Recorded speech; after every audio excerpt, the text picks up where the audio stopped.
Do you think you're losing muscle mass? You feel like, hey, I'm working out, but I'm just not gaining muscle? May not be your imagination. I'm Dr. Paul Zalzal. I'm Dr. Brad Weenie. Welcome to Talking with Docs. We brought in a special guest today.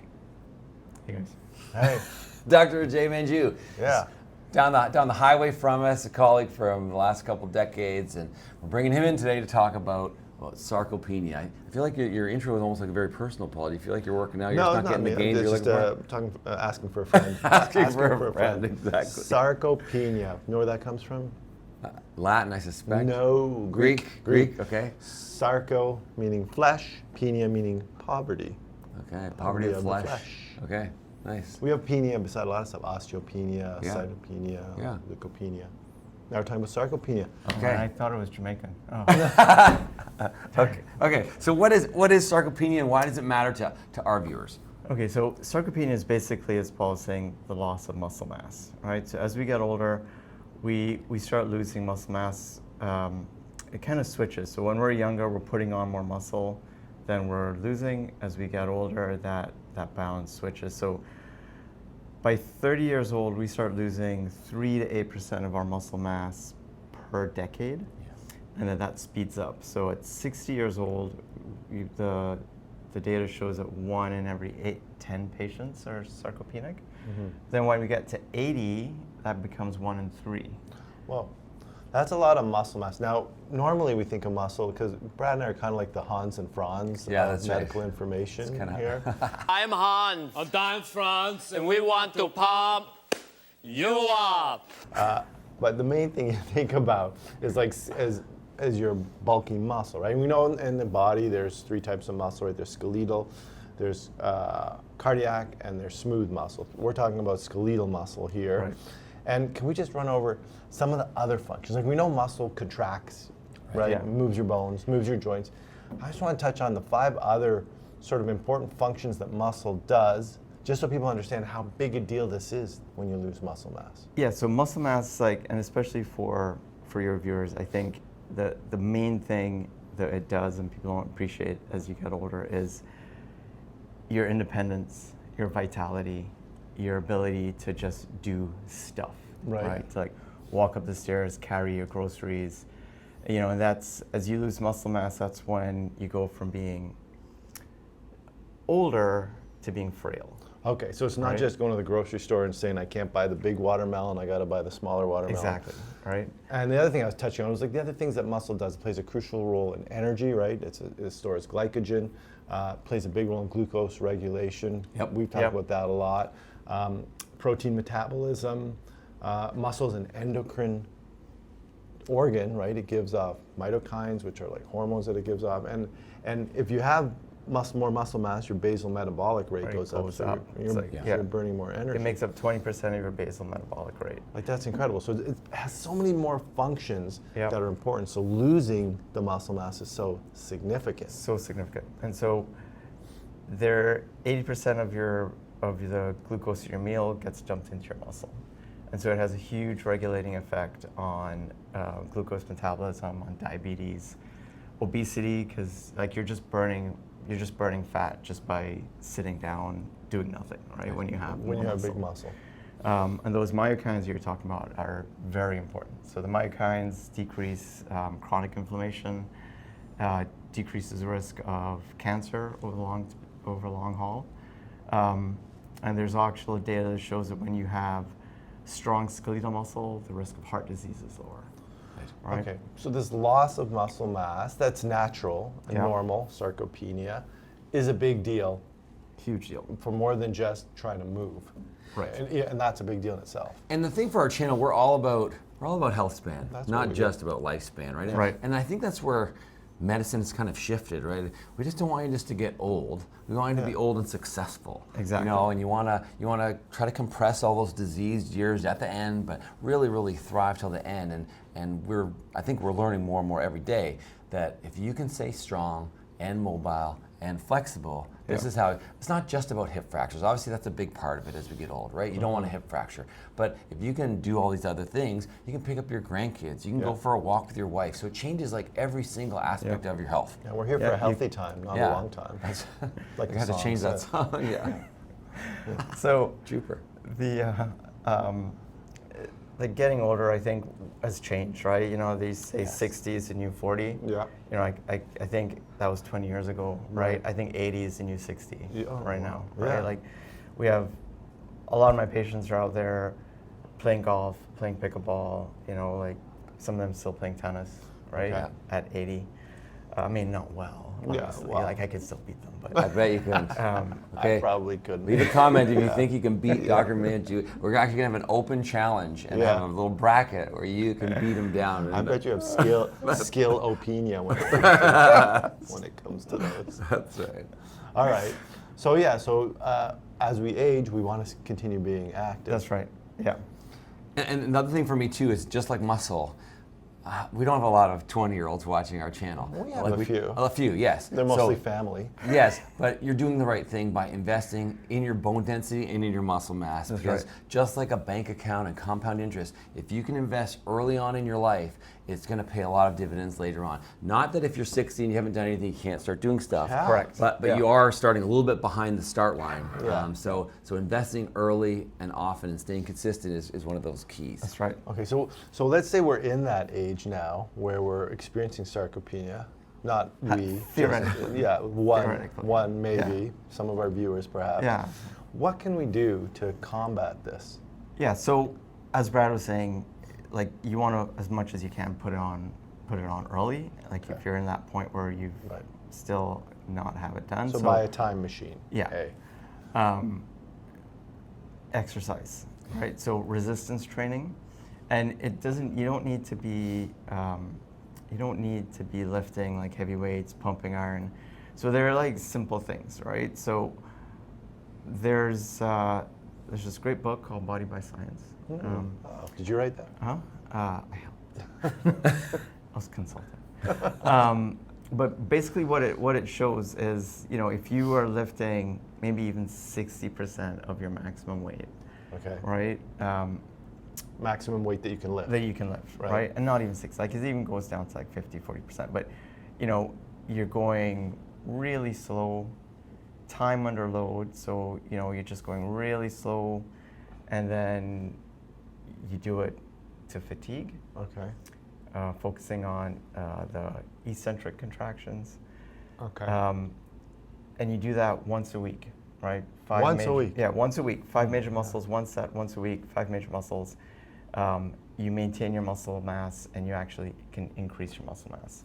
But then Okay. also things like sitting up, right? Sitting up using your, without using your arms, right? Oh, so okay. working your anti-gravity muscles, doing stairs, just anything that increases your heart rate just by exerting your muscles, right?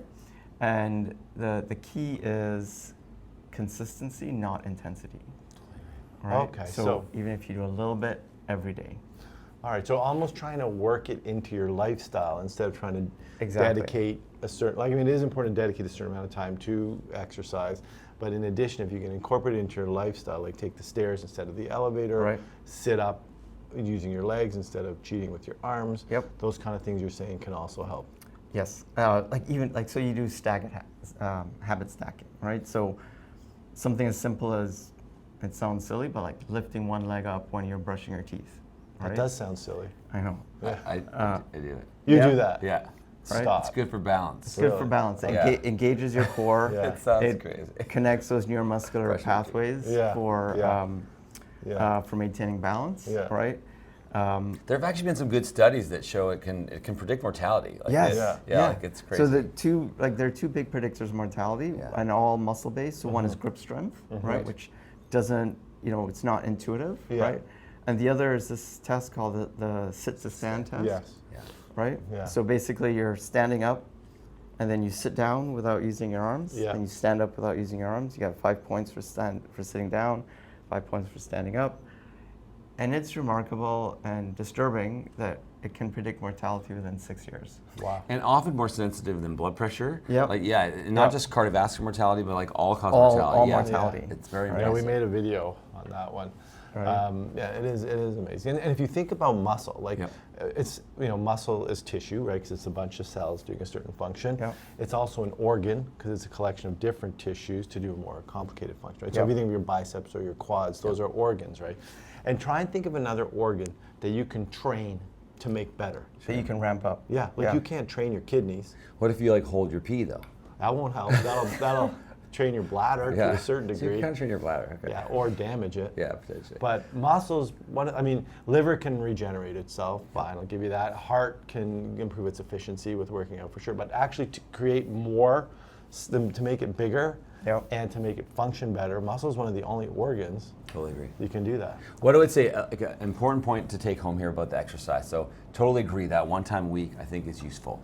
Sticking to the major muscle groups. So big exercises that maybe are a little bit unfamiliar to you, so consider a trainer, but things like squats and deadlifts and bench press and rows are good for you. One time is good. They've done studies to show that the sweet spot is probably in that 2 or 3 times if you are trying to improve your muscular fitness. What I would say is that for hypertrophy, so making your muscles bigger, there's good studies to show that you don't have to lift heavy. We did some stuff about the Lift More trial and bone density and showed that if you lift heavy, it's actually really good for your bones. But you don't have to. If you lift closer to fatigue, like Dr. Manjoo was saying, so we're saying, listen, here's your 1 rep max. It doesn't matter. If you do a lower weight, but go to fatigue, even if it's 20 or 30 or 40 reps, if you can get close to fatigue, this has been shown to have an equivalent stimulus for hypertrophy in people. So you don't have to lift heavy. If you like to lift heavy, that's fine. And you're actually going to see more strength gains. But to just get muscle gains, you can do really lightweight for long periods of time. Right, which isn't, this is, I know we were talking about making this video over the last few weeks. Yeah. This week in the office, I had a woman coming in. She was in her, I think 50s. And I'd seen her several months ago because of the waiting list. You book someone for surgery, then several months goes by, and then you see them to do the paperwork and the consent. So she comes into the office to do the consent for her total knee replacement because she has arthritis in her knee.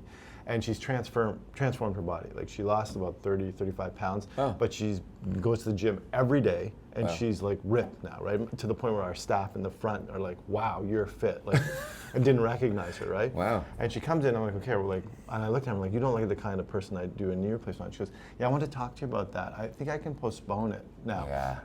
Go to the gym, I lost some weight. I'm stronger, she's strong, I'm leaner. and my knee doesn't hurt. Yeah. She goes, I think I can put it off for 10 years now. That's the way she was feeling. And I looked at her x-ray, obviously still looks the same. There's bone on bone in the lateral compartment. And so for all the people that say that our whole plan is just to get you to the operating room to make money, this just proves it. That's a horrible business plan, Paul. No. Yeah, right. But I love it. It's Then awesome. she put me in a headlock, gave me a noogie, and left. No, she didn't. Okay, But she could have. So number 1 way to deal with sarcopenia is exercise. What's number 2? Protein. Yeah. Protein is big. So as we get older, we actually need more protein than we did when we were younger. So the average rule of thumb is 20 to 30 grams per meal, which doesn't sound like a lot, but it's hard if you're actually trying to do it. But you find little cheats where you can sneak protein in. So Greek yogurt, anything, any meat or food that's rich in leucine. Okay. So leucine-rich foods tend to stimulate protein synthesis more. So chicken breast is very, very high in leucine. Fish, but not everyone eats meat, so vegetarians as well. So there used to be this theory that yes, you can get it from non-meat sources, but you have to eat higher volumes to do it. Yes. But the research actually shows that as long as you're doing resistance training, it doesn't actually matter where you get your meat from. Whether protein, you mean? Yeah, sorry. Where you get your protein. Your body can't tell. Your body can't tell, Yeah, right? Your mouth can. Your mouth. Wow. It doesn't taste as good. That is Paul missing the meat that he used to eat a lot of. He still eats some. The chicken wing. He misses the chicken in wing. particular. But yeah, that's what's cool is that we've talked about this in our videos too. But when an amino acid comes to be built into your muscle, it can't tell where it came from. It just gets broken down to its constituents and then builds up from there. So yeah, the branch chain amino acids like leucine have been And the other shown cool to be. thing about eating protein is to digest the protein, you use about 30% of the calories to digest the protein compared to 5 or 10% of fat and maybe 10% of carb.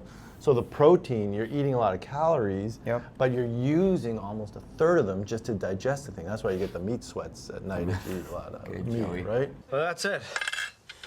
I'm done. Whew. Oh, here come the meat sweats. Well,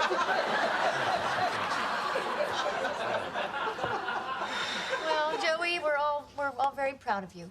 Yes, I believe we can expect a call from the president any moment now. But what that does as well is it slows the absorption of glucose. Yes. And so you don't get that insulin spike that you would get if you're eating like processed carbs, right? So when you avoid that insulin spike, your body doesn't switch into that like fat storage mode. Right. Right? So like eating high protein and even high fiber diets slow that absorption, and so your fat storage becomes shifted. So as far as the guideline, we've talked a lot about the RDA, about it being the safe amount or kind of the minimum amount of 0.8 grams per kilo.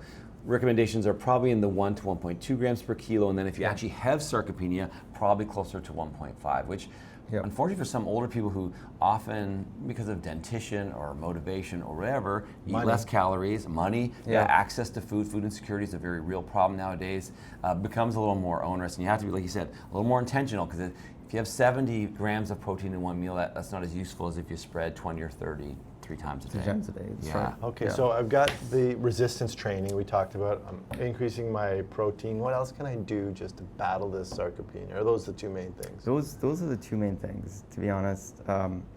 You can mess with peptides a little bit, but the data is still kind of a quite protein. young. Yeah. So. Okay, so I mean, being aware, all right, it's not your imagination. It's a real natural thing to experience sarcopenia. So you gotta be aware of it. Now that you're aware of it, you wanna increase your protein intake. Right. Resistance training of some kind, whatever you feel comfortable with. If it's lots of reps with a low weight, or if you're into trying to bulk up, then it's a few reps. I think with a big weight. as you get older, you probably want to switch to lower weights, just a little bit more joint friendly. Yeah. And it's more sustainable. Yeah, I might do that in 10, 20 years. See how it goes. Time will tell. Yeah. And another thing I think is, like you said before, is consistency. So doing something every day. We've said this, whether it's activity, whether it's lifting weights, you need to be consistent. So build it into your habits, make it so that it's attainable, and don't focus on the day that you missed. Focus on all those days that you attend. Try to focus on your successes. It could be flamingo toothbrushing like Dr. Weaning does, or just trying to take the stairs into the elevator. Leave a comment if you've actually ever done that, or if you actually try it when you're home. The goal's around 30 seconds to try to, and you'll feel the tiny little muscles of your foot, right? And you're like, gee whiz, how is this so hard? But this, you can understand how this is also what prevents you or reduces your risk of falling later on. I think we should get April to take a picture of you doing Okay, that. okay, we'll do that. You know what makes it harder? What's that? Closing your eyes. Yes. Oh, Yeah.